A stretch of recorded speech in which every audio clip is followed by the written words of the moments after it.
Saudara, 3 oknum TNI Angkatan Darat diduga terlibat penggelapan kendaraan bermotor hasil curian yang disimpan di gudang Balkir Pusat Zenit Angkatan Darat daerah Buduran, Sidoarjo, Jawa Timur.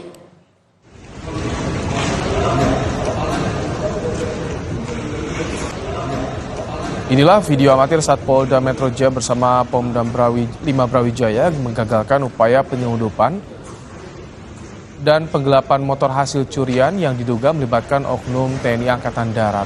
Total ada 49 unit mobil dan 215 unit motor yang diduga hasil curanmor ditemukan di gudang Balkir Angkatan Darat di Buduran, Sidoarjo yang hendak diselundupkan.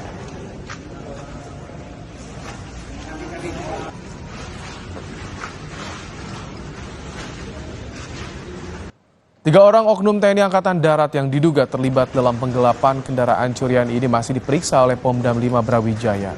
Status ketiganya hingga saat ini masih sebagai terperiksa.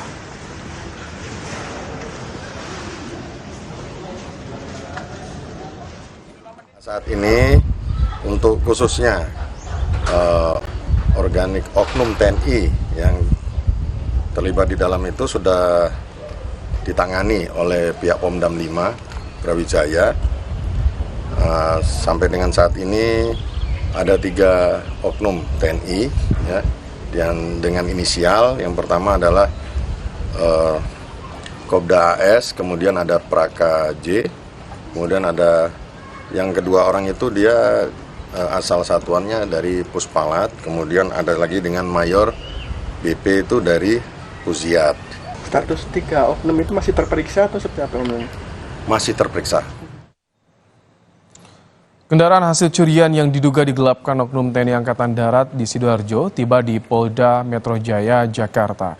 Pomdam 5 Brawijaya akan berkoordinasi dengan Polda Metro Jaya dalam mengungkap kasus tersebut.